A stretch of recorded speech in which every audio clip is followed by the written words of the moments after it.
Hello and welcome to News Now on TV360 Nigeria. I am Annetta Felix. Some big judgments were handed out today in corruption cases involving two former Nigerian governors. The first was a case involving former governor of Plateau State, Joshua Dariye, who was sentenced to 14 years in prison earlier this year. That sentence has now been cut down to 10 years. The court reduced the sentence for criminal breach of trust to 10 years, while the conviction for diversion of 1.62 billion naira ecological funds was reduced from 2 years to 1 year. The sentences are to run concurrently like the previous judgments in June, meaning Dariye has now been effectively jailed for 10 years.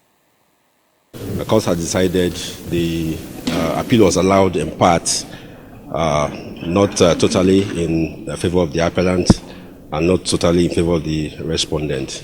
But the court has also equally reduced the sentence that was earlier entered against the appellant by the trial court, where we will have to return back to the appellant and to brief him and take it up from there. In the other case, a 14-year sentence handed to former governor of Taraba State, Jolly Nyame, has also been commuted. Nyame was also serving time for corruption and mismanagement of public funds during his time in office. Unlike Dariye, his sentence was only reduced by 2 years to 12.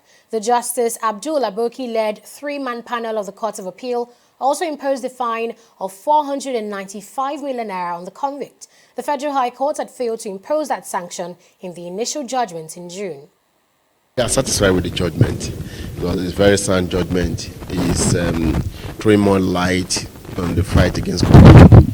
And we all know there is this general misconception that once there is security provision that you can disburse the security fund, you can use it to solve your own personal problem.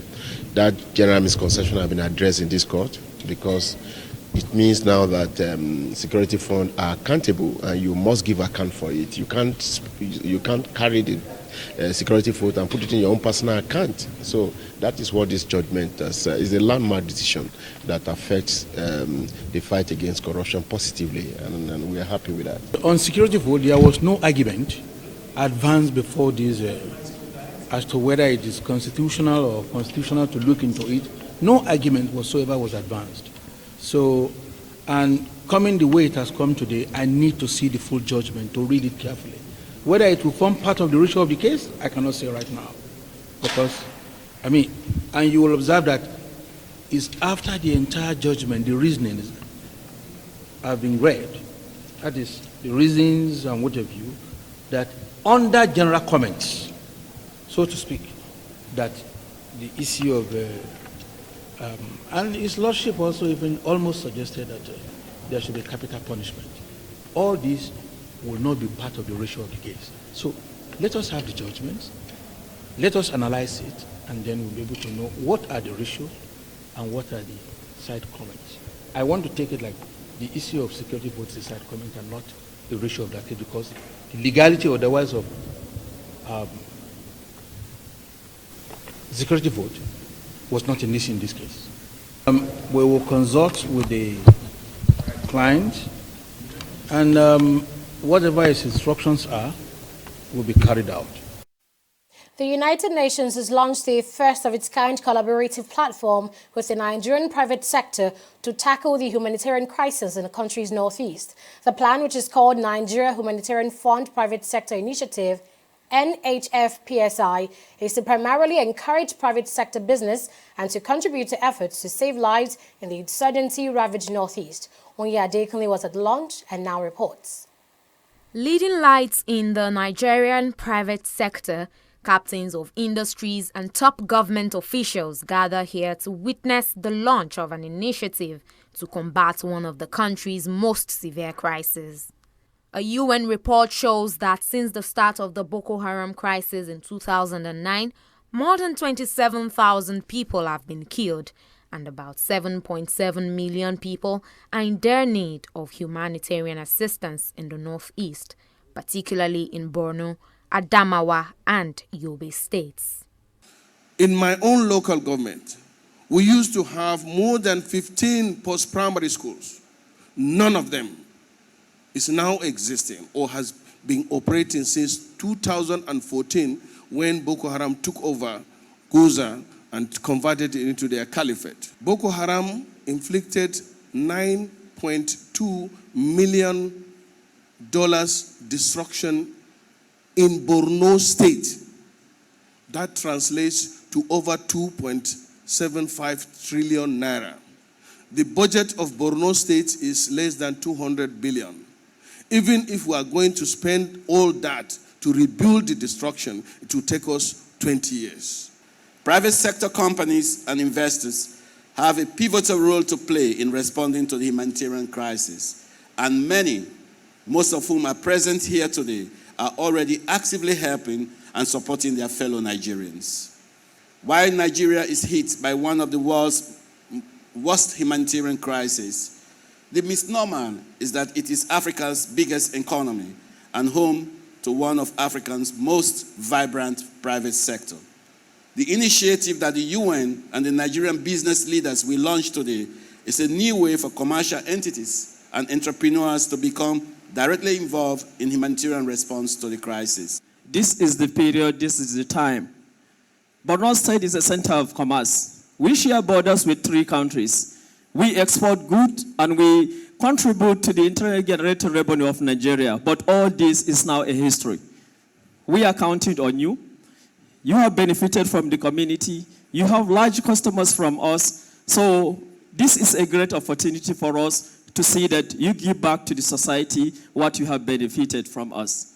The Nigeria Humanitarian Fund, with the external support of 17 donor countries, has already donated $70 million in contributions and pledges to urgent life-saving needs in the region. And with this new initiative, private sector stakeholders can now step up to the plate as well.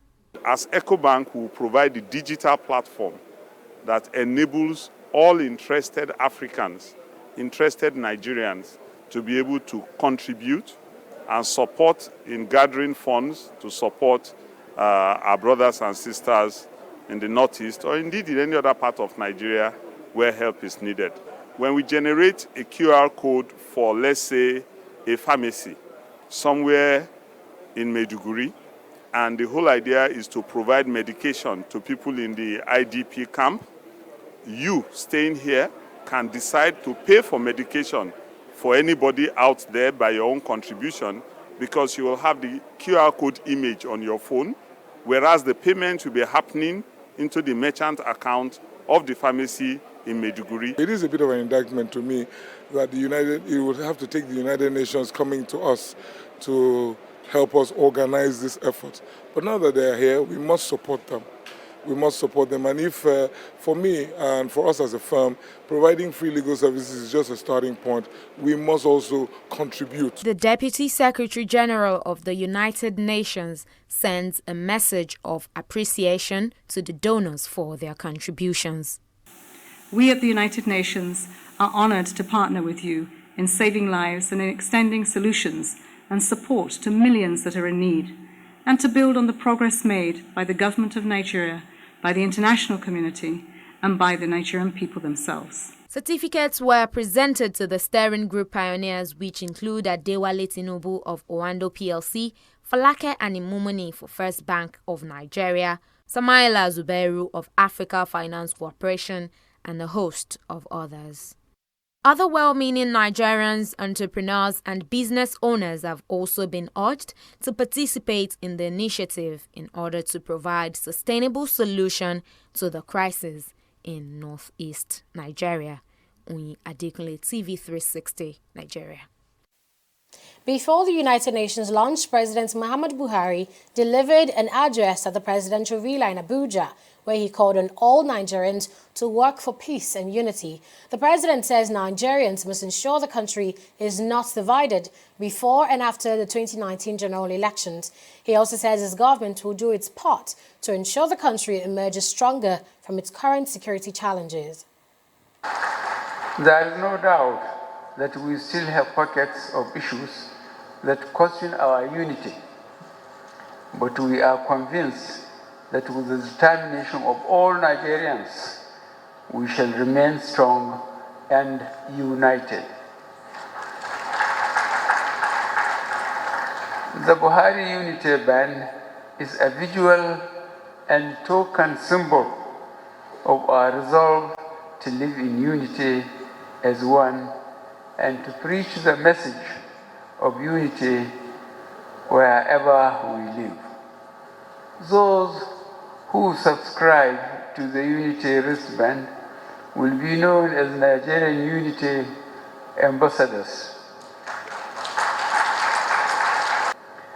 This occasion is part of our commitment to the sustenance of unity and mutual coexistence as one people united by shared history and shared destiny. It is a demonstration of our determination to see Nigeria succeed as we come to agreement that no nation can truly make progress without unity. Our country has passed through difficult times, on occasion threatening the foundations of our unity. But with the help of God, we have always emerged from each crisis stronger. Buhari has also been meeting with members of the Christian Association of Nigeria, led by its president, Samson Ayokunle, at the State House in Abuja. At the meeting, Buhari told Christian leaders he will ensure recovered funds are not wasted. President Buhari also said his vision and objectives for Nigeria were very clear and that he was already on course to achieve them. He also stressed that he was doing his best to fulfill his electoral promises of securing the country, fighting corruption and reviving the economy. Lawmakers in the West African region have been meeting in Abuja under the umbrella of the ECOWAS Parliament. The meeting, which is the second ordinary session for 2018, focuses on the upcoming general elections in two countries and the implementation of the Africa Free Trade Area Agreement. This next report has the rest of the details. The parliamentarians will be debating at this hall for the next 30 days. Top of the agenda is the national elections in two of the region's biggest members, Nigeria and Senegal. Speaker of the Parliament, Mustapha Cisselo, reminds lawmakers of their duty to ensure both elections go hitch-free. The first half year of 2019 will be affected by elections in Nigeria and Senegal. All the MPs who are involved in general elections, I wish you good luck. The role of Parliament in election observation is primordial for strengthening democracy and credibility of elections, because who else, other than a parliamentarian, who knows how to observe elections so as to exercise their mandate? This is why, in agreement with the ECOWAS Commission, we have a budgetary line for election observation. For this decision, the number of members of Parliament would be increased and maintained in the single group of ECOWAS observers. Another big issue at hand is the implementation of the Africa Free Trade Area Agreement. Other speakers want the West African region to work together towards deepening integration and building a strong economic community to increase intra-African trade. Let's go for single unity with renewed fervor so that we can be able to remove all the reticences in signing the Africa Free Trade Agreement during the historic summit of the African Union that took place in March in Kigali.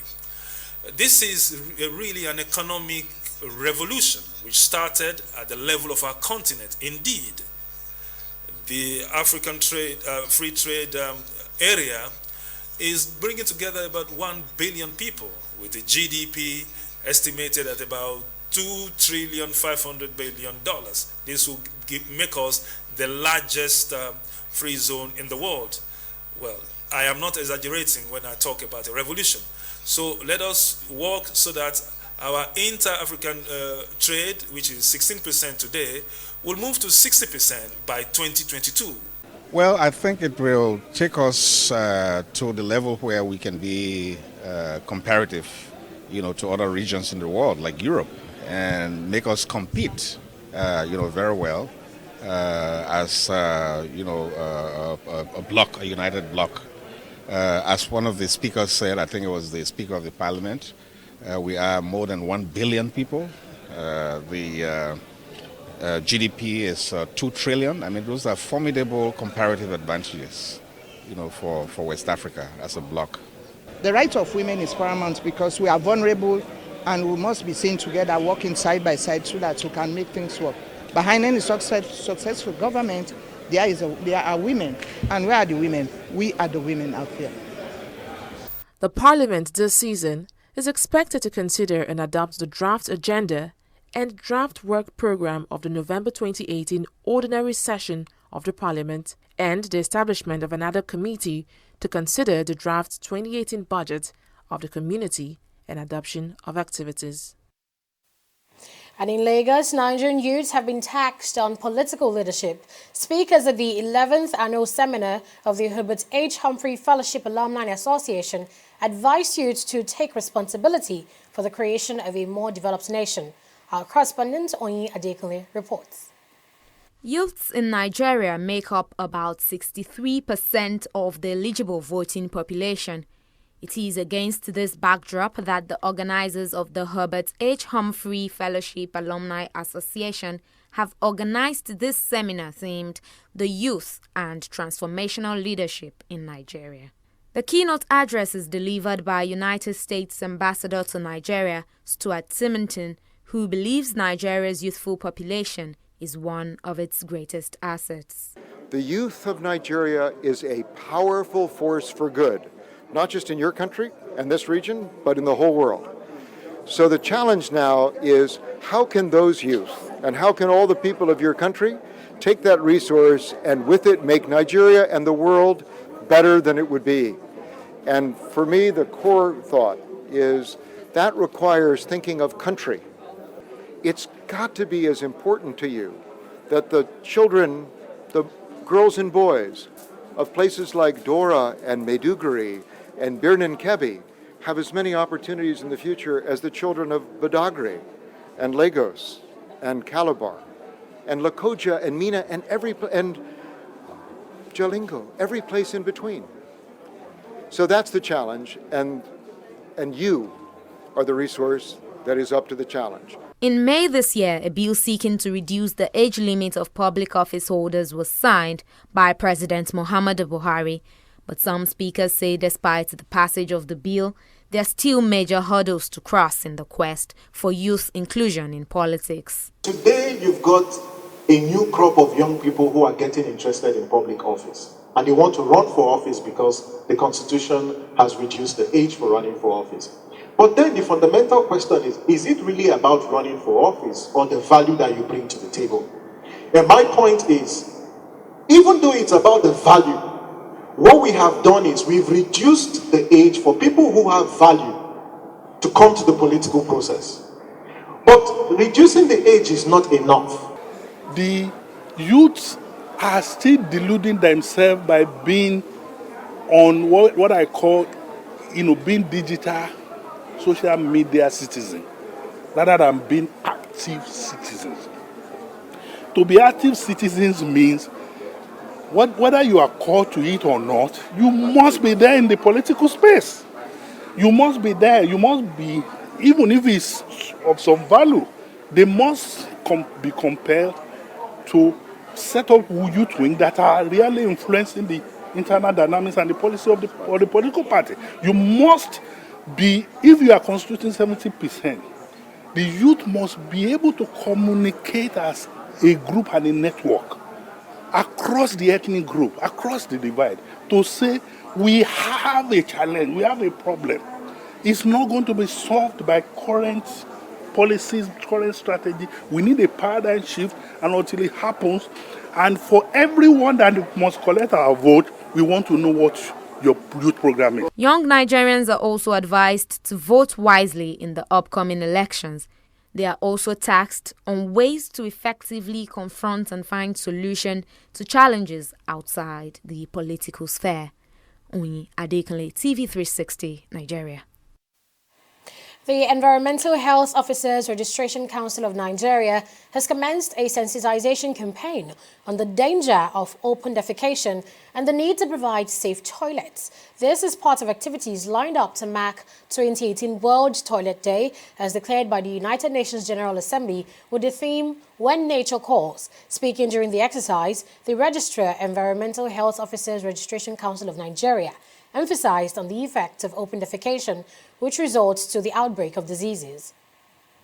If we have good water, we go to the toilet and we don't wash our hand, then it means that we are trying to poison the water and poison ourselves. And that is why another group will be seriously addressing hygiene education.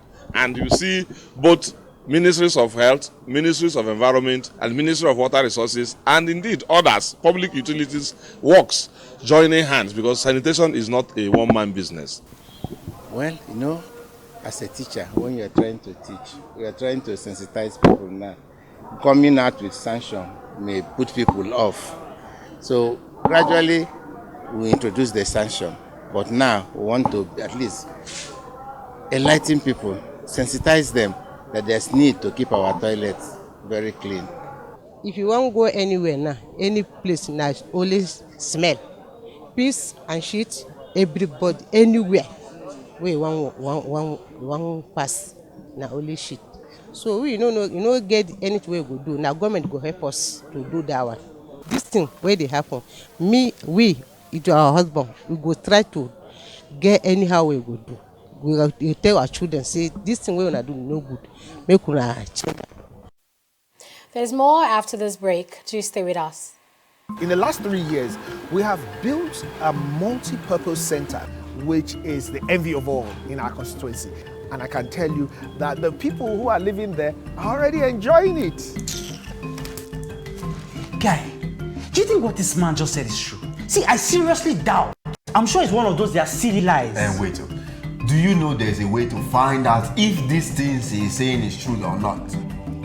This is the Construct app. It gives people like us a sure way to track implementation of constituency projects. It gives valid and verified information on location of projects, amounts allocated, amount funded, the level of job done, and even the profiles of concerned legislators. You and I can post directly on this app. Are you serious? This is the Go-To app if you want to know how our Commonwealth is being expanded by the government. Wow. Let's even see if what this man said is true. Show me.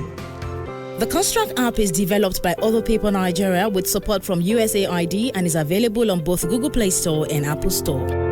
And it's true. Of course, I told you.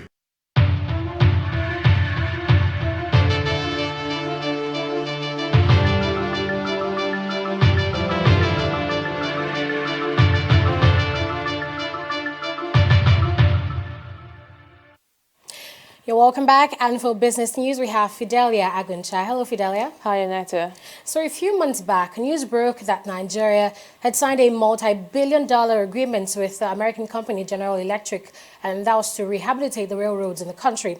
But just today, the Minister of Transportation is saying otherwise. Could you please explain his stance really on this? Well, Aneta, Minister for Transportation Rotimi Amechi says the federal government was only negotiating and had not signed a railway concession agreement with General Electric. GE had pulled out of the concession, citing the withdrawal of its company from the transport sector. It also handed over to a South African company, which has been confirmed by Amechi. The minister said South Africa's Transnet Limited will now take over from GE, and a special purpose vehicle would be set up to allow Transnet and other firms to do the job.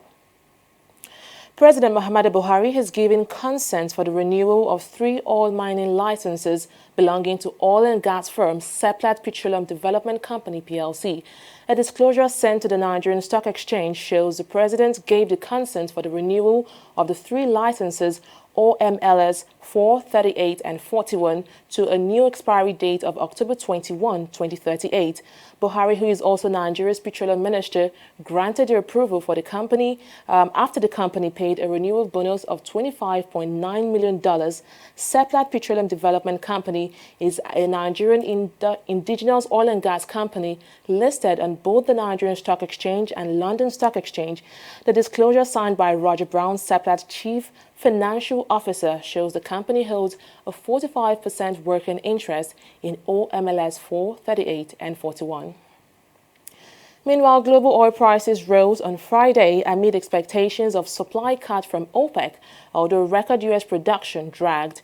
U.S. crude oil futures were at $56.84 a barrel, while Brent crude oil futures were up by 48 cents at $67.10 a barrel.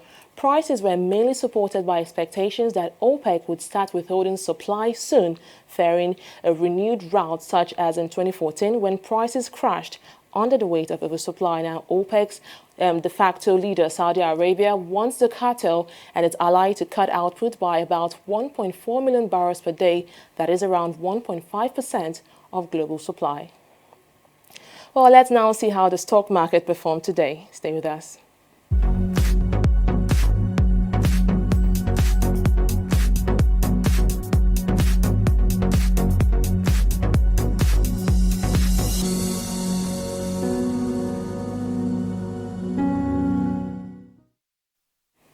Unlike how it started, the Nigeria Stock Exchange closed trading this week with a 0.6% rise in key market indicators.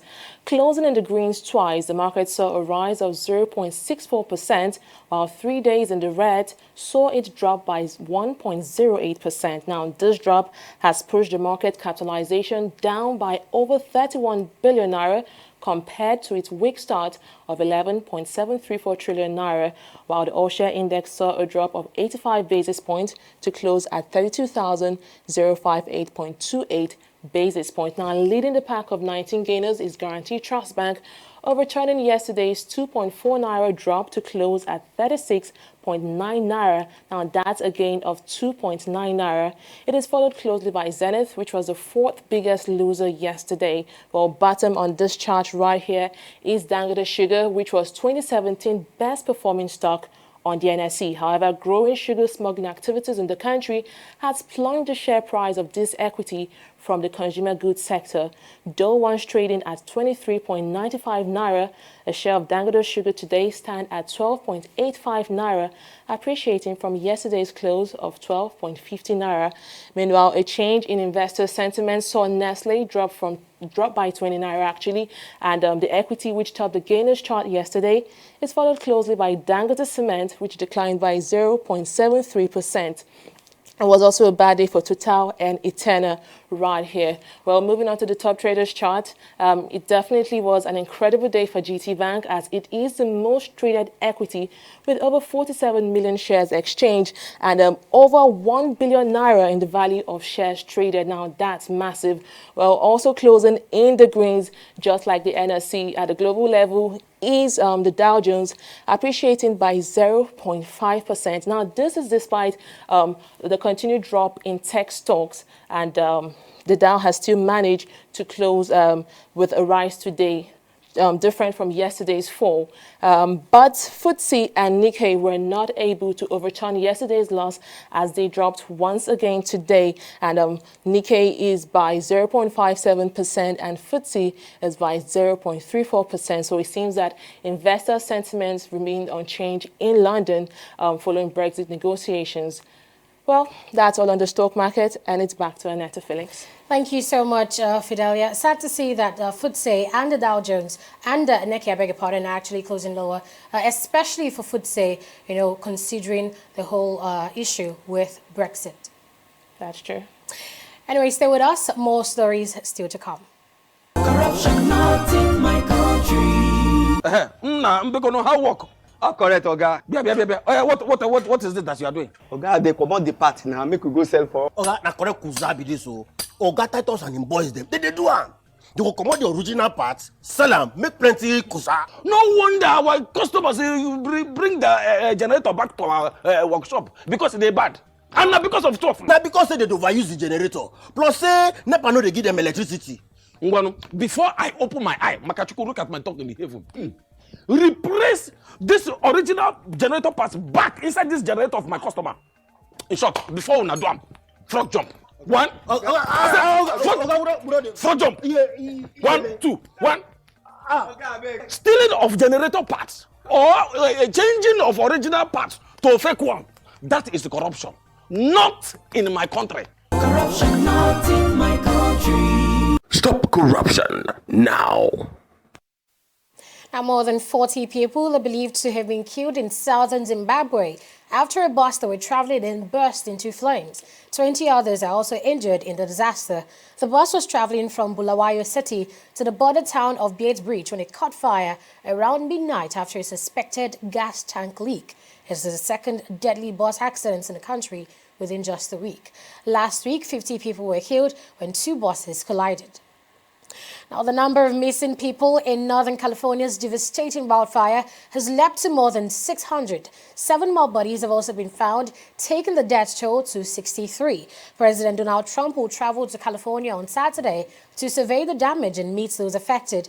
About 9,400 firefighters are currently battling wildfires against the state. On to news and sports. Ghana Raw says Saturday's crucial 2019 African Cup of Nations qualifier against South Africa will be the most difficult game for his depleted Super Eagles side. Defender Shehu Abdullahi, goalkeeper Francis Uzoho and striker Odion Ighalo are sidelined by injury, while Leicester City midfielder Wilfred Ndidi is suspended.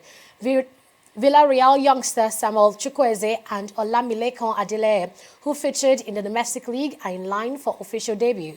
The 3-time African champions, who arrived in South Africa early Friday, are top of Group E with 9 points from 4 matches, while South Africa are second on 8 points. A point will be enough to secure Nigeria's qualification for next year's African Cup of Nations, while Bafana may need to win to guarantee their qualification. And in tennis, 6-time champion Roger Federer beats Kevin Anderson 6-4, 6-3 to secure his place in the semi-finals of the ATP Finals for the 15th time. Federer's victory means he tops his group, boosting his chances of avoiding world number 1 Novak Djokovic in the last 4 in London. The Swiss looked out of sorts when he lost his first match on Sunday, but bounced back with 2 successive wins. Top seed Djokovic is already through to the semi-finals and can clinch top spot in his group by beating Marin Cilic on Friday. And that's our package for today. Thanks for watching. I am Aneta Felix. Bye for now.